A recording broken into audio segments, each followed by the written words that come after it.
ఏపీలో 3 బడ్జెట్లలో ప్రజలకు చంద్రబాబు చేసిన మేలేంటి అని ప్రశ్నించిన మాజీ సీఎం జగన్మోహన్ రెడ్డి ఈ బడ్జెట్ లో కూడా పచ్చి అబద్దాలు, తప్పుడు లెక్కలు, చంద్రబాబు భజన కనిపిస్తుందని ఎద్దేవా చేశారు.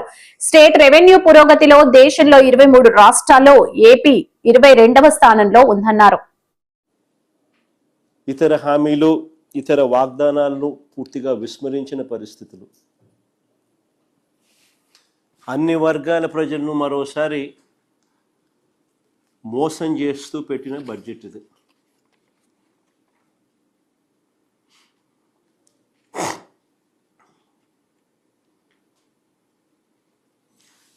చంద్రబాబు నాయుడు గారు సూపర్ 6, సూపర్ 7 విషయంలో తాను ప్రజలను మోసం చేయడానికి అన్ని రకాలుగా ముందుగానే నిర్ణయించుకున్నారు కాబట్టి అబద్ధాలను కూడా రక్తి కట్టించారు.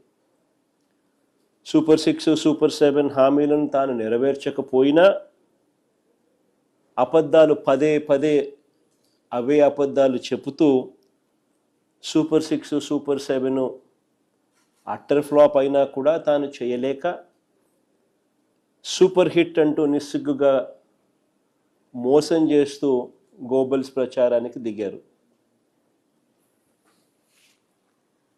నిజానికి ఒక మోసానికి షర్టు ప్యాంటు వేస్తే అది చంద్రబాబు అవుతాడు. ఒక మోసానికి షర్టు ప్యాంటు వేస్తే అది చంద్రబాబు అవుతుంది. అబద్ధానికి రెక్కలు కడితే అవి చంద్రబాబు మాటలు అవుతాయి. ఈ బడ్జెట్లో కూడా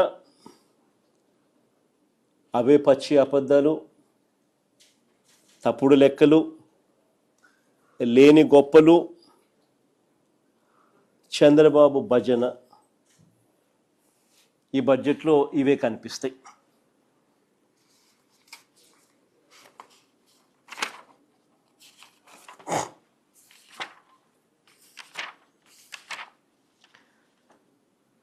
ఈ బడ్జెట్లో చంద్రబాబు చేసిన అంకెల గారడీకి సంబంధించిన కొన్ని వాస్తవాలు మీ ద్వారా ప్రజల దృష్టికి తీసుకొని పోయే ప్రయత్నం చేస్తున్నాం.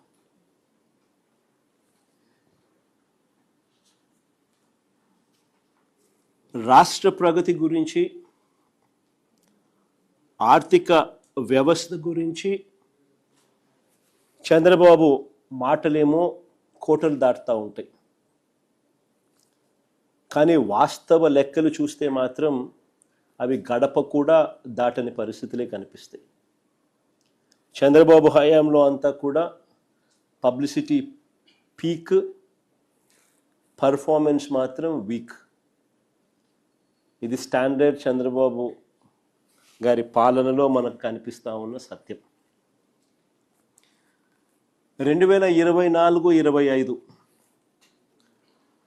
రాష్ట్ర ఆర్థిక వృద్ధి అంటే జిఎస్డిపి వృద్ధి రేటు 11.75% చంద్రబాబు నాయుడు గారు చెప్పుకొస్తారు. దేశ జీడిపి వృద్ధి రేటు 9.8% మాత్రమేనని చంద్రబాబు నాయుడు గారు తన ఆఫీస్లో కూర్చొని అంకెలు రాసేస్తారు. ఇది 2024-25కి సంబంధించి చంద్రబాబు నాయుడు గారు ఇస్తా ఉన్న సమాచారం. సిమిలర్లీ అంతేకాదు 2025-26కు సంబంధించి రాష్ట్రంలో జిఎస్డిపి గ్రోత్ రేటు 10.75% గ్రోత్గా గొప్పలు చెప్పుకుంటారు.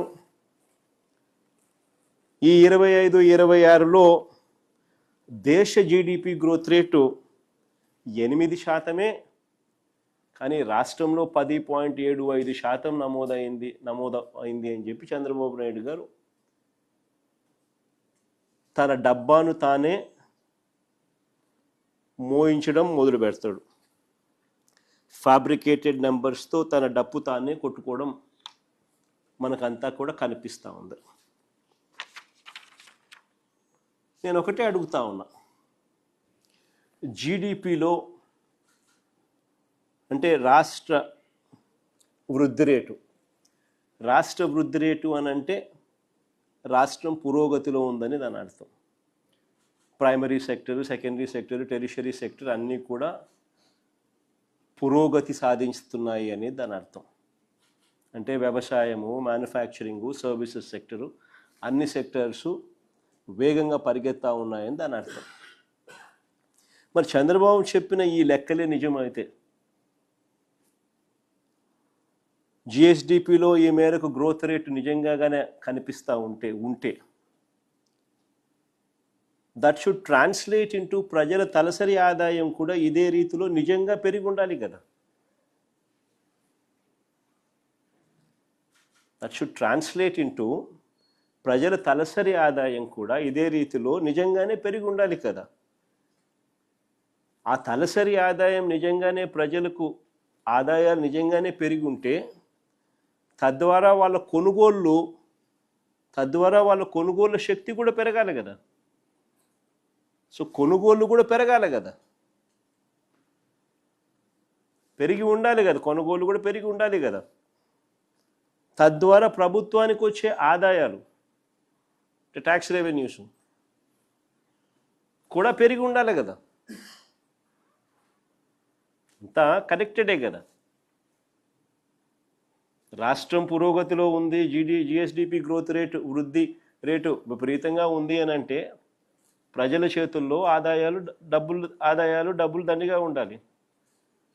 ఆ డబ్బులతో ప్రజల కొనుగోలు శక్తి పెరిగి ఉండాలి. తద్వారా రాష్ట్రానికి వచ్చే ట్యాక్సులు పెరిగి ఉండాలి. ఇవన్నీ సైక్లికలే కదా. కానీ అది జరిగిందా, ఇది వాస్తవమేనా అన్నది ఒక్కసారి గమనిస్తే 2024-25 చంద్రబాబు నాయుడు గారి మొదటి సంవత్సరంలో రాష్ట్రానికి వచ్చే సొంత ఆదాయాలు 119,927 కోట్లు వస్తుందని బడ్జెట్లో చెప్పారు చంద్రబాబు. అప్పుడు కూడా కానీ ఆ ఏడాది వాస్తవంగా వచ్చిన ఆదాయం ఎంత అని చూస్తే 94,000